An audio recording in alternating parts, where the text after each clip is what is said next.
Genèse 38 plutôt, 1 à 30, je vais lire. J'aimerais vraiment que chacun de nous puisse suivre.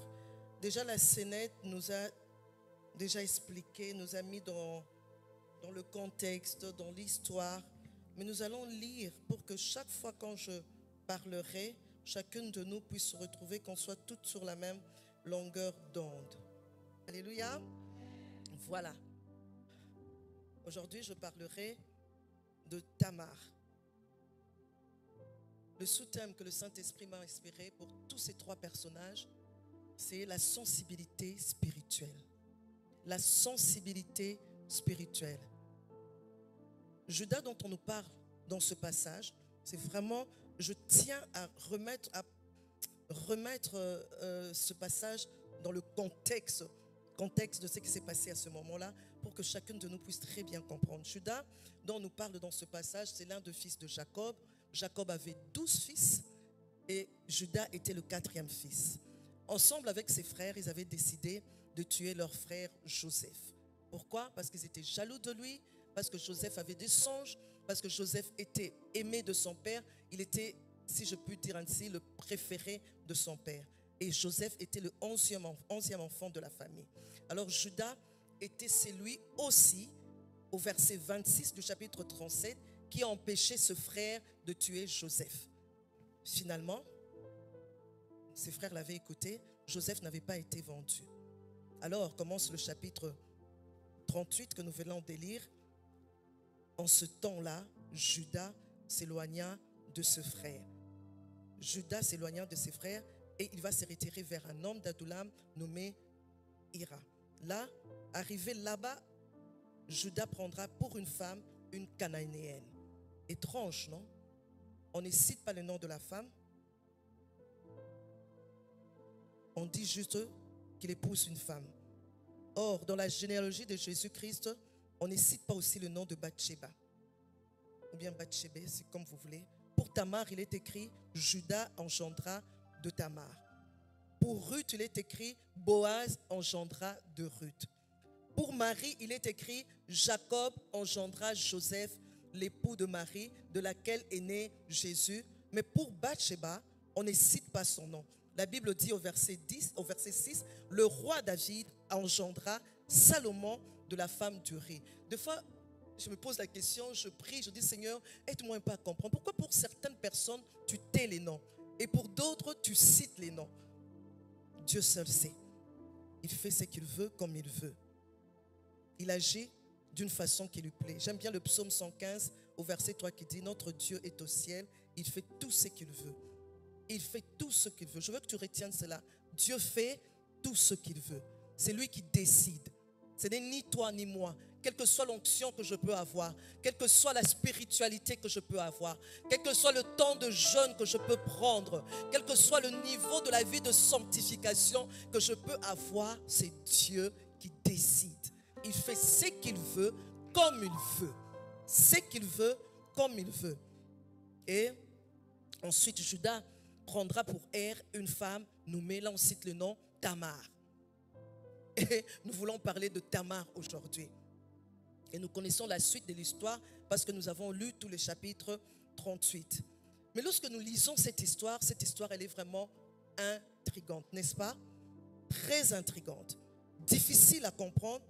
C'est une histoire qui pousse à se poser beaucoup de questions. Depuis que je me suis converti, le jour où je lus cette histoire, je me suis demandé, mais pourquoi cette histoire dans la Bible? L'histoire de Tamar. Pourquoi cette histoire? Qu'est-ce que ça vient faire? Pourquoi Judas est allé épouser une femme cananéenne alors qu'il avait cette grande bénédiction sur lui? Lorsque nous lisons Genèse 49 au verset 10, la Bible nous dit, le sceptre ne s'éloignera point de Judas, ni le bâton souverain d'entre ses pieds jusqu'à ce que vienne le Shiloh. La Bible est très riche. Lorsque tu commences à faire des études bibliques personnelles, tu réaliseras combien Dieu est puissant et qu'il ne fait rien pour rien. Je ne comprenais pas ce passage. Vraiment, c'était difficile pour moi à comprendre. Avec cette grande bénédiction sur lui, Judas va épouser une Cananéenne. Pourquoi cette ténacité de la part de Tamar à vouloir absolument une progéniture avec cette famille. Pourquoi elle y tenait tellement? Er est mort, Onan est mort, mais elle tenait absolument à avoir une progéniture avec les membres de cette famille, au point de coucher avec son beau-père après tout ce temps d'attente. Et à quel risque se faire passer pour une prostituée? J'ai essayé d'entrer dans le personnage de Tamar. Viviane, à l'âge de 20 ans, on vient m'épouser, le premier mari meurt, on me donne le petit frère, il meurt, et puis le beau-père me demande d'attendre, mais avec quelle excuse? Moi peut-être, Tamar ne savait pas, mais Judas, il a fait exprès de ne pas donner son troisième fils à Tamar parce qu'il avait peur aussi de perdre le troisième fils. Moi, Viviane, je suis toujours là en train d'attendre, avec tous ces hommes qui existent. J'essaie un peu de l'imaginer. Une histoire intrigante. Intrigante, mais Tamar finira par avoir cette progéniture-là. Ce qu'elle voulait, ce qu'elle cherchait, l'objectif qu'elle cherchait à atteindre, elle finira par l'atteindre. Elle finira par avoir la progéniture. Et cette progéniture lui permettra de changer de statut. C'est ce que j'aime. Elle sera passée de la veuve sans défense à celui de la mère inscrite dans la généalogie de Jésus. Quand tu penses à tout ça, tu vas encore essayer de comprendre, Seigneur, c'est quoi exactement? Qu'est-ce qu'il y a comme vérité dans tout ça? Qu'est-ce qu'il y a comme vérité dans l'histoire de Tamar? Ténace, persévérante, déterminée, ayant un objectif, et finalement, elle finit par avoir cela. Parce que si elle s'est fait passer pour une prostituée, en tout cas, ce n'était pas pour que cet homme l'aime, c'était pour aller sexuellement avec cet homme et avoir une progéniture. Alors, quelques vérités à retenir sur cette histoire de Tamar. La première vérité, l'histoire de Tamar révèle d'une certaine manière l'étendue de la grâce de Dieu. L'étendue de la grâce de Dieu. Que chacun de nous ce soir réalise combien est grande la grâce de Dieu. La grâce de Dieu, elle atteint les personnes de toutes les nations. C'est pour tout le monde la grâce de Dieu. Elle ne choisit pas. La grâce de Dieu, dans Romains 2, 11, il est écrit que devant Dieu, il n'y a point d'acception de personne. Tel que nous sommes là, la grâce de Dieu est là.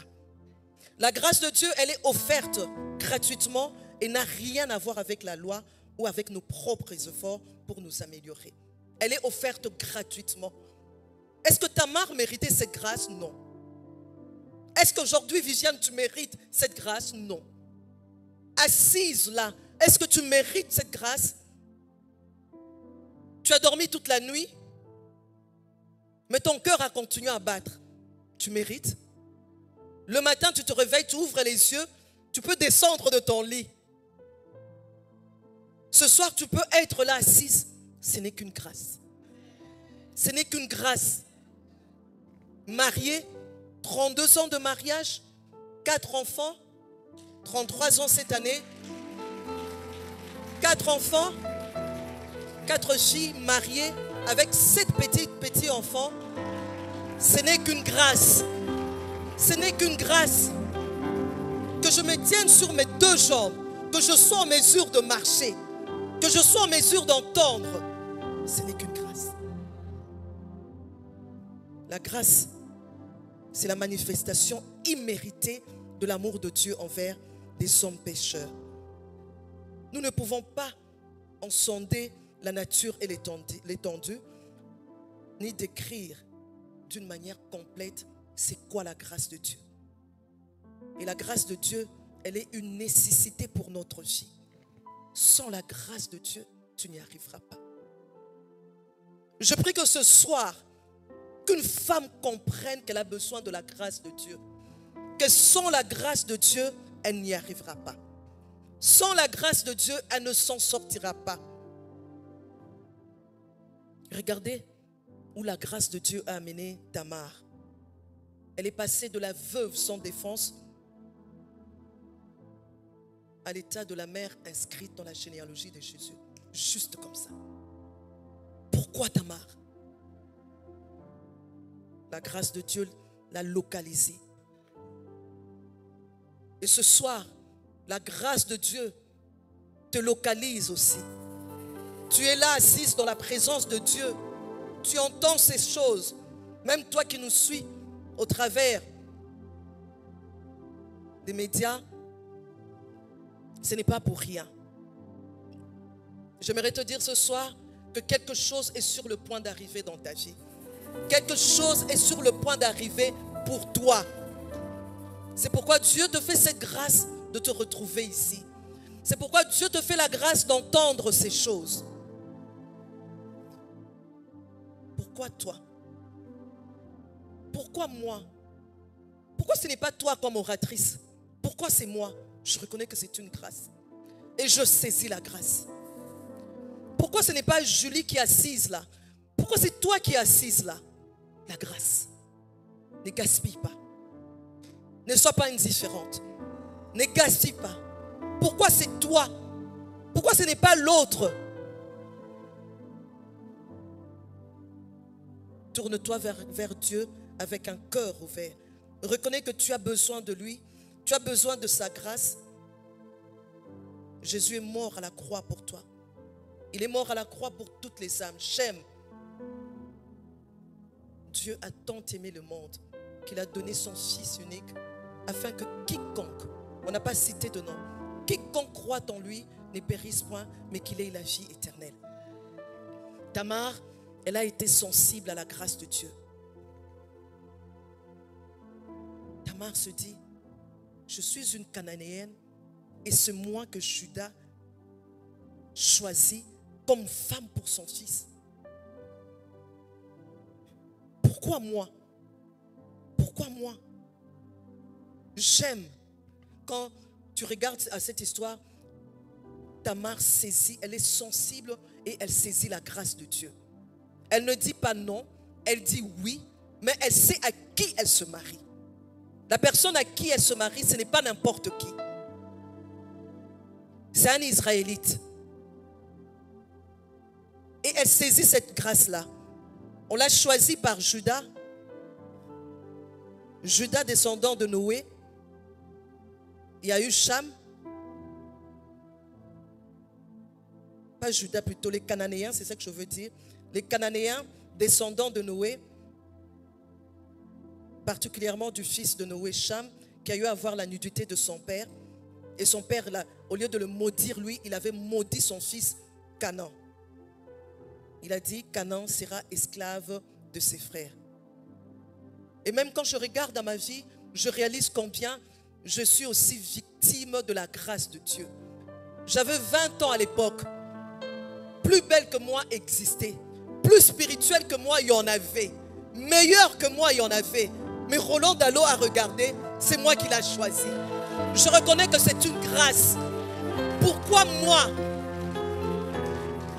Et je bénis Dieu pour la sensibilité de l'esprit que j'ai eu de comprendre que c'était une grâce et de lui dire oui. Je crois qu'aujourd'hui, 33 ans après, j'aurais regretté. Je me serais dit, ah, pourquoi j'avais dit non? Pourquoi j'avais dit non? Quand je regarde dans ma vie durant ces 33 ans, je dis Seigneur, merci pour la grâce. La grâce de m'être retrouvé dans cette église. J'étais dans une autre église, Crisco. Un bon matin, on se réveille chez nous le matin. Notre papa nous dit, mais pourquoi vous voulez tout le temps aller dans cette église qui est très loin? Vous devez prendre plusieurs transports. On m'a parlé d'une église ici, à l'UPN, qui s'appelle La Borne. Pourquoi vous n'y allez pas? Mon père n'était pas chrétien. Regardez comment le destin nous dit, viens. Comment est-ce que le destin nous appelle? Viens. Et Tamar, elle a saisi la grâce de Dieu parce qu'elle a compris que le destin était en train de l'appeler. J'ai pris qu'une femme ce soir puisse saisir la grâce de Dieu. Qu'elle puisse se dire, c'est une grâce pour moi de me retrouver ici. Je suis sûr que ce n'est pas pour rien. Il y a quelque chose qui va se passer dans ma vie. Alors j'aimerais saisir cette grâce-là. Quand on sera en train de chanter, quand on sera en train de louer Dieu, quand on sera en train de faire je ne sais quoi, toi saisis la grâce. Après avoir écouté mon père, je me suis retrouvé dans cette église de là-bas. J'étais avec ma petite soeur.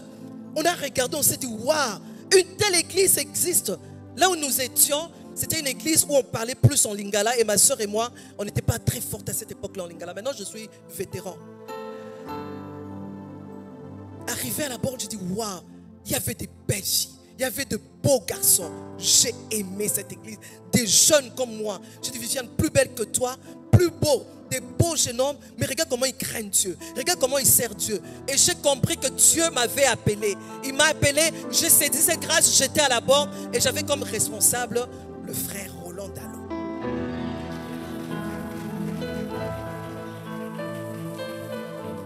Deuxième vérité. Saisis la grâce de Dieu. Deuxième vérité. C'est Dieu qui a choisi Tamar. Personne d'autre. C'est Dieu qui a choisi Tamar. Dieu lui a choisi pour lui permettre de porter dans son sein la lignée royale. C'est pourquoi, quand les choses arrivent, informe et vide, ne méprise pas. Ne minimise pas. Ne sois pas là assise en te demandant qu'est-ce que je fais ici. Quand on est en train de conduire dans la prière, on est en train de te pousser à prier, toi tu dis, ah je suis fatigué, qu'on prêche directement, il s'est fait déjà. Ne minimise rien. Parce que Dieu t'a choisi. Réalise ça. D'abord, il te fait cette grâce d'être vivante, de te retrouver là. Et maintenant, il te dit qu'il t'a choisi. Comme il avait choisi Tamar. Il t'a choisi. Il n'a pas choisi Juliette. Il n'a pas choisi Béatrice. Il t'a choisi toi pour cette conférence. Dieu a choisi Tamar pour lui permettre de porter dans son sein la lignée royale. Mais Dieu ne le lui a pas dit dès les débuts. Quand Judas l'a choisi comme femme pour étant cananéenne, sûrement elle a eu entendre parler du Dieu d'Israël, du Dieu tout-puissant. Elle était au courant de l'histoire. Alors elle a saisi cette grâce-là. Et elle s'est dit, ce n'est pas pour rien. Dieu m'a choisi. J'aime marcher avec cette certitude que je ne suis pas n'importe qui, que j'ai été choisi par Dieu. J'aurais pu mourir dans le sein de ma mère. J'aurais pu être l'épouse de je ne sais qui, de Rigobert. Mais je ne suis pas l'épouse de Rigobert. Je suis l'épouse de Roland Dallot. Seigneur, tu m'as choisi. Je ne suis pas la mère de Béatrice. Je ne suis pas la mère de Julienne. Je suis la mère de Nice, Rohan, Gloria et Johanna. Dieu m'a choisi pour ça. Rien dans la vie ne m'arrive par hasard. C'est parce que Dieu m'a choisi. Je veux que tu marches avec certitude que Dieu t'a choisi. Tu es à la chorale, tu chantes. Chante avec assurance. Dieu m'a choisi. Tu es dans la salle, tu as envie de t'agenouiller. Tu as envie de courir. Tu as envie de crier dans la présence de Dieu en te disant, je ne suis pas ici par hasard. Dieu m'a choisi. Parce que lorsque nous lisons cette histoire de Genèse 38, ça nous montre que Dieu était impliqué. C'est lui-même qui a tué Er. C'est lui-même qui a tué Onan. La Bible dit clairement, Er était méchant. Et Dieu fait quoi? Les tua. Tu vois, quand Dieu te choisit et qu'il a un plan pour toi, il écarte toute personne qui peut t'empêcher d'arriver à destination. Il les écarte pour toi. Ils étaient méchants, ils tuent. Onan, il ne veut pas donner de la progéniture puisqu'elle avait été choisie pour une progéniture. Puisque Onan n'a pas obéi, il écarte aussi Onan. Non, nous avons un Dieu dans les cieux.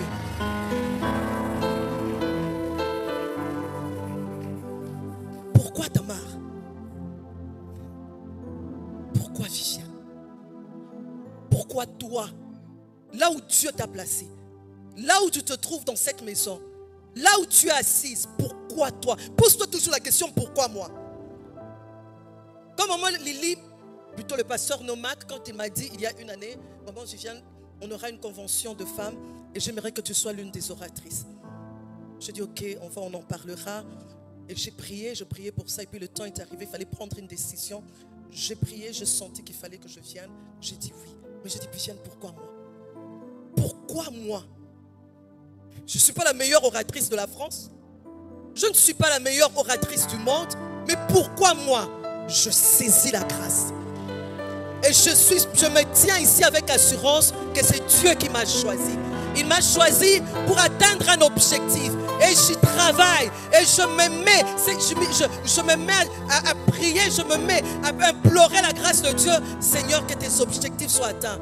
Quand je quitterai ce lieu le dimanche, je quitterai ce lieu en disant, Seigneur, je fais ce qu'il fallait faire. Et je sais que Dieu sera au rendez-vous. Romains 9, 11 à 16, nous allons lire ce passage. Un passage aussi difficile, mais il faut connaître ces choses, accepter ces choses.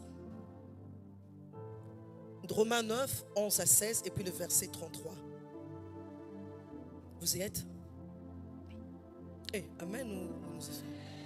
Car, quoique les enfants ne fussent pas encore nés et qu'ils n'eussent fait ni bien, ni mal, afin que le dessein d'élection de Dieu subsistât, sans dépendre des œuvres, et par la seule volonté de celui qui appelle, la seule volonté de celui qui appelle, de celui qui s'est levé, qui a regardé dans le monde entier et qui a dit, ok, toi, là-bas, Tamar, viens. Toi, Tamar que je choisis, viens. Par sa seule volonté, la volonté de celui qui appelle, il fut dit à Rebecca, l'aîné sera assujetti au plus jeune. Elle était enceinte de jumeaux. Alors voilà ce que Dieu lui dit. L'aîné sera assujetti au plus jeune, selon qu'il est écrit, j'ai aimé Jacob et j'ai haï Ésaü. Que dirons-nous donc? Y a-t-il en Dieu de l'injustice? Loin de là. Loin de là. Car il dit à Moïse, je ferai miséricorde à qui je fais miséricorde. Et j'aurai compassion de qui j'ai compassion. Ainsi donc, cela ne dépend ni de celui qui veut, ni de celui qui court, mais de Dieu qui fait miséricorde. J'aimerais que tu te le dises chaque fois. Ça ne dépend pas de celui qui court. Tu peux courir. Est-ce que toute personne qui court gagne la course? Je te pose la question. Toute personne qui court gagne la course. Tu peux te préparer, faire pompage, exercer chaque jour entraînement. Mais le jour de la course, ça ne dépend pas de celui qui court. Ça ne dépend pas de celui qui veut. C'est comme ça que ça marche dans le royaume des cieux. Hein? Chez les athlètes, ça se passe différemment. Mais dans le royaume des cieux, ça ne dépend pas de celui qui veut. Ça ne dépend pas de celui qui court. Mais ça dépend de qui? De celui qui fait miséricorde. C'est pourquoi j'ai commencé par te dire, saisis la grâce de Dieu. Parce que la grâce de Dieu te rend capable. La grâce de Dieu te donne tout ce dont tu as besoin pour accomplir le dessein de Dieu. La grâce. Quand tu t'accroches à celui qui te donne la grâce, qui te fait grâce, et celui qui t'amène à destination.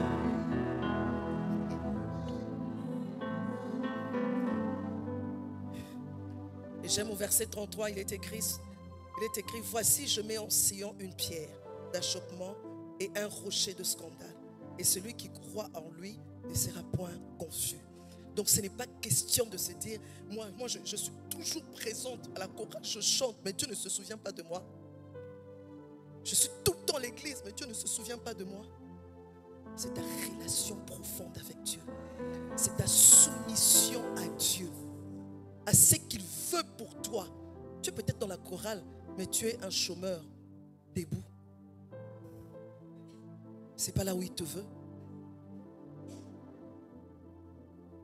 Est-ce que quelqu'un me suit? Tamar, elle a eu cette sensibilité de comprendre qu'elle avait été choisie par Dieu. Elle disait, je ne sais pas, mais je sens. Je sais que je suis la femme de la situation pour cette famille. Je ne sais pas l'expliquer, mais je sais.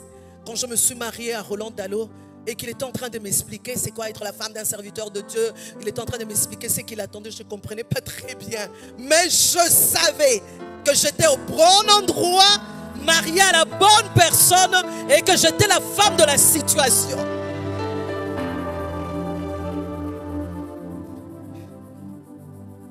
Tout ce qu'elle ressentait, que sa destinée était en train de lui dire, Tamar, Tamar, Tamar. Et Tamar se dit, je reste là. je sortirai de votre maison. Quand Judas lui a dit, quand c'était le tour de Sheila, parce qu'elle était mariée à Er, j'espère que tu n'es pas perdu. Ça va, tu es là? Elle s'est mariée à Er, Er est mort. Et puis il y a eu qui? Onan, très bien. Et au moment de donner Sheila, qu'est-ce qui s'est passé? Judas lui dit, le beau-père lui dit, rentre dans la maison de ton père. Et Tamar, sachant qu'elle a été choisie, j'allais dire ça dans une de nos langues, elle a dit, Akuna Shida, non problème, je vais rentrer dans la maison de mes parents. Mais je sais que je suis la femme de la situation. Je serai toujours là, devant le Seigneur, en train d'attendre, parce qu'il ne m'a pas choisi pour rien. C'est pourquoi quand les problèmes deviennent globaux et totaux, toi dis-toi, je suis au bon endroit.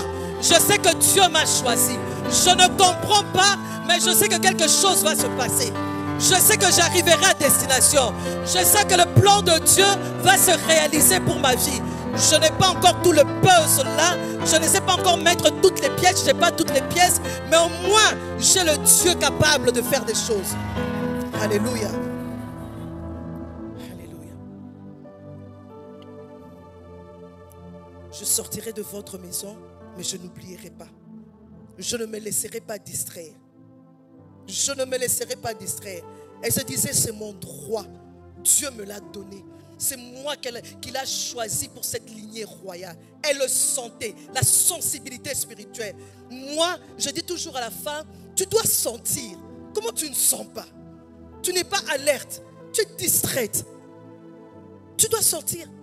Ce qui fera même quand cet homme va se présenter, tu sentiras, tu dis, c'est lui. C'est lui. Quelqu'un viendra te dire, mais tu sais,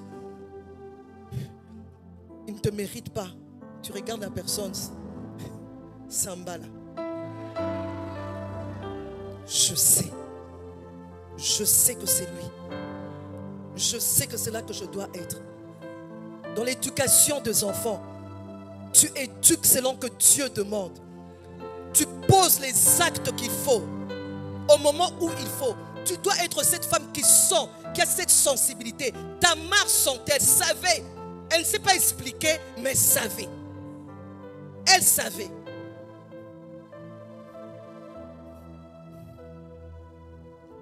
C'est mon droit. Dieu me l'a donné. Il n'y aura pas autre chose. Dieu me l'a donné. Il n'y aura pas autre chose. Je finirai par avoir ce que Dieu a prévu. Troisième vérité, Tamar a été persévérante. La grâce, oui. Avoir été choisi, oui. Mais comment les choses se feront-elles? Je ne sais pas. Moi, je reste là. Je ne bouge pas. Comment les choses se feront? Je ne sais pas. Tamar ne savait pas comment ça allait se faire. Mais elle reste là. Elle était vigilante. Vigilante. Parce que si elle était distraite, elle n'allait même pas être inspirée. Elle n'allait même pas savoir le fameux monsieur, il est dans la ville. Je me rappelle pour mon cas. Je fais un rêve. Et dans ce rêve, je vois le mari de ma soeur. À cette époque-là encore, il était mon responsable aussi. Et je vois mon mari actuel, à cette époque, mon responsable. Je le vois venir à deux. Et moi, j'étais dans une voiture. Et quand ils se sont approchés, arrivé au niveau de la voiture, le pasteur Kali pose la question à Roland, l'apôtre Roland. Dis-moi un peu, qu'est-ce que tu dis de Viviane? Quand j'entends mon prénom, je me cache et je mets l'oreille. Ah bon? Parle de moi. Je dis, ah non, Viviane, bon, jusque-là, je ne veux pas me tourner vers elle. Comme je suis en relation avec une autre jeune fille, je préfère qu'elle me réponde, qu'on se mette d'accord et puis seulement je pourrai me tourner vers Viviane. Je me suis réveillée. Je me suis dit, donc, il pense à moi pour le mariage. Et j'ai su. J'ai su. Je ne suis pas allée vers lui plus dire, tu sais, j'ai rêvé. Non. J'ai prié. Il venait me rendre visite comme tout responsable. Il m'encadrait. Mais le jour où il m'a demandé la main, je n'ai pas réfléchi deux fois. J'étais alerte. Parce que j'avais passé du temps dans la prière. Je savais. Une femme doit être alerte. Tu ne peux pas être alerte si tu n'es pas en relation avec Dieu. si tu ne prends pas la grâce de Dieu et que tu profites de cette grâce. Sensible. Elle était sensible. Et elle a su savoir que le beau-père était dans les environs. Elle a dit, jusqu'à ce que Dieu me donne le temps et la circonstance, moi j'agirai. Mais sinon je ne bouge pas. Je sais que quelque chose doit se passer. Je sais que ce n'est pas pour rien que je suis entrée dans cette famille. J'aimerais lire Ecclésiaste 9 au verset 11. Ecclésiaste 9 au verset 11. J'ai encore vu sous le soleil que la course n'est point aux agiles, ni la guerre aux vaillants, ni le pain aux sages, ni la richesse aux intelligents, ni la faveur aux savants, car tout dépend pour eux du temps et des circonstances. Tu peux être, c'est que la Bible nous dit ici, tu peux être agile mais ne pas gagner la course. Tu peux être vaillant mais ne pas gagner la guerre. Tu peux être sage mais manquer du pain. Tu peux être intelligent mais ne pas être riche. Tu peux être savant mais ne pas avoir la faveur. Car tout dépend pour eux de temps et des circonstances. Dieu, il est le maître de temps. C'est lui qui nous donne le temps, T. Celui qui nous donne la circonstance, C. Tu es dans une circonstance présentement. Circonstance de Isha. Pourquoi seulement toi? Pourquoi Isha? Pourquoi suis-je assise là? Pourquoi j'écoute? Pourquoi j'entends ces choses? Et le temps, c'est Dieu qui donne ce temps-là. Parce que tu peux avoir toutes ces autres choses. Mais si Dieu ne te donne pas le temps, si Dieu ne crée pas la circonstance pour toi, ça ne marchera pas. Et Dieu dans toute sa puissance, pour que ce qu'il a prévu se réalise, c'est pourquoi il faut faire confiance à Dieu. Ce qui devait arriver arriva. La femme de Judas, on a lu l'histoire, non? La femme de Judas meurt. Circonstance. La femme de Judas meurt. Et quand elle meurt, qu'est-ce qui se passe? Judas fait quoi? On dira comme par hasard, mais ce n'est pas comme par hasard. Dieu dirige ses pas vers qui? Tamar. Dieu dirige ses pas vers Tamar. Et quand Dieu dirige ses pas vers Tamar, puisque elle était sensible, c'est arrivé à ses oreilles. Ton beau-père est dans les environs. Je ne sais pas expliquer. Je me tais là où la Bible se tait. Elle se voit. Ce qui me rassure dans cette histoire, c'est que Dieu était dedans. Mais les détails, je ne sais pas le dire. Parce que même pour moi-même, j'arrive à l'église là-bas, je trouve des filles plus avancées spirituellement que moi, meilleures que moi. Quand elles commencent à conduire la prière, où tu les envies, tu les apprécies, tu dis Seigneur, j'aimerais atteindre ces niveaux. Moi, à peine arrivé, le Roland Dallot apprécié de tout le monde. Nous étions là, la jeunesse. Roland Dallot, oh, il parle bien. Oh, il a l'onction. Je me disais, je suis un cheval non partant. Jamais il regardera à moi.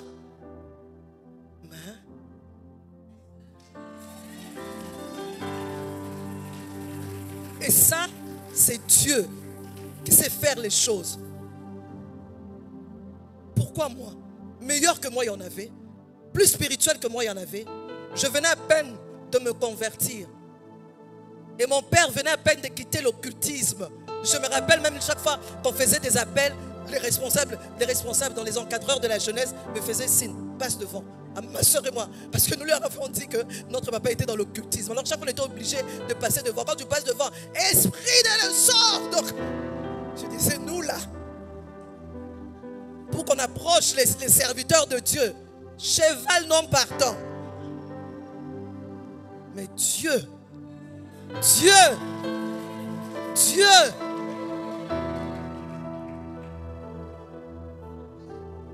et une fois dans ce mariage, je me suis dit, Seigneur, tu fais de moi la femme de Roland. Je sais que ce n'est pas un hasard. je suis spécial. Seigneur, tu vas m'utiliser. M'utiliser pour moi-même. Je veux que le monde regarde et que le monde dise il y a un Dieu dans les cieux et que je suis sa servante. Seigneur, tu m'utiliseras aussi pour mon mari. Je veux que le monde le regarde et que le monde dise il y a un Dieu dans les cieux et qu'il est ton serviteur. Seigneur, tu me donneras des enfants. Seigneur, je ferai de mon mieux pour les élever tels que toi tu veux, par ta grâce. Et je veux que quand le monde regardera mes filles, que le monde puisse dire il y a un Dieu dans les cieux et que ces enfants-là sont réellement tes serviteurs.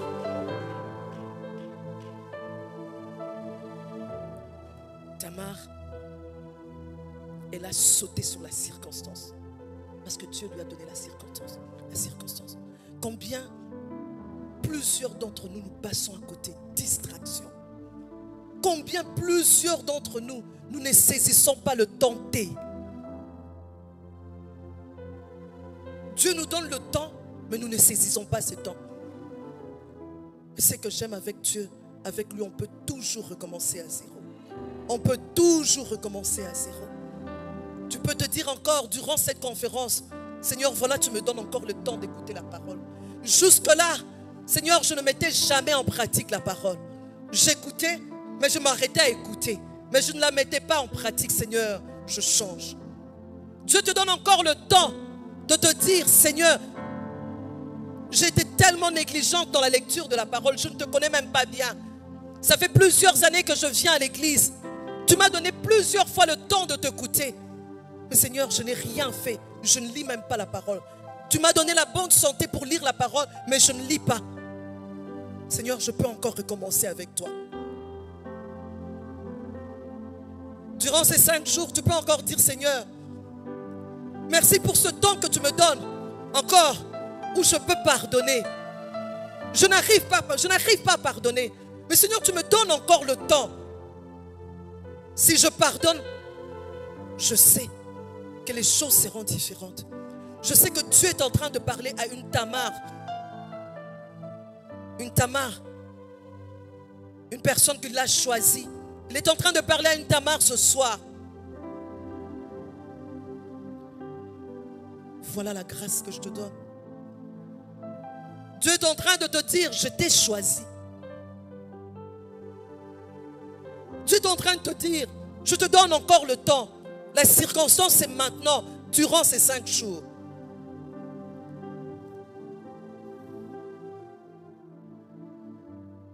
Ésaïe 46 au verset 11 dit, c'est moi qui appelle de l'Orient un oiseau de proie, d'une terre lointaine un homme pour accomplir mes desseins.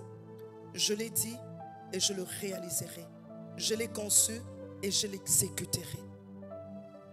Pourquoi me prendre de Kinshasa? Pourquoi toute cette dépense? Payer un billet, me mettre à l'hôtel, me nourrir. Ne réalises-tu pas la grâce de Dieu? Ne veux-tu pas être cette Tamar ce soir? Te dire non, je saisis la grâce de Dieu. Il m'a longtemps donné, présenté cette grâce, mais je ne l'ai pas saisie. Il m'a longtemps montré qu'il m'avait choisi, mais je ne l'ai pas cru. Ou encore, j'ai accepté la grâce.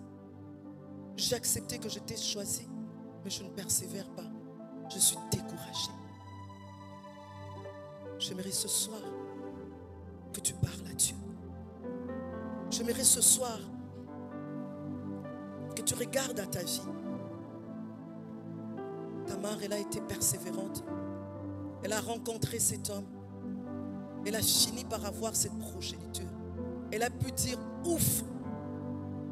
C'est le jour où elle accouche qu'elle découvre qu'elle est enceinte de jumeaux.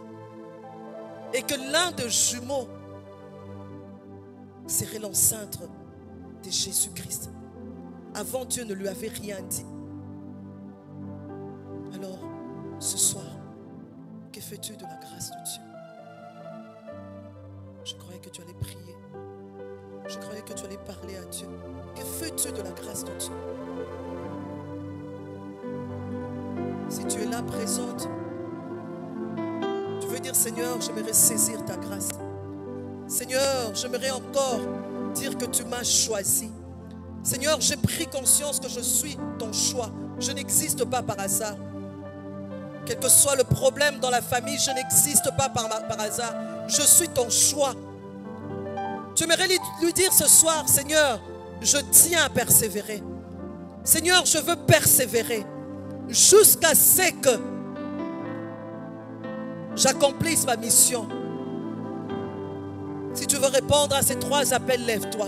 À l'un de ces appels, ou la grâce, ou le choix, ou la persévérance, je veux que tu te lèves. Lève-toi et commence à dire, dis-lui, Seigneur, je suis là. J'ai besoin de toi. J'ai besoin de comprendre qu'il y a la grâce, une grâce gratuite.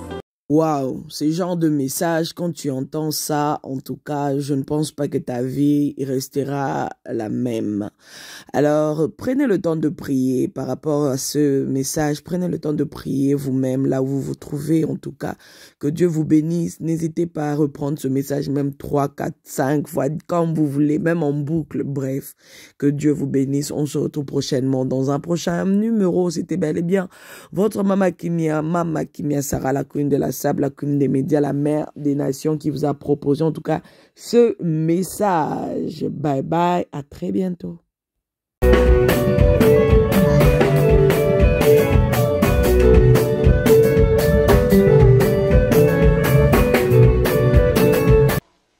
De la sable.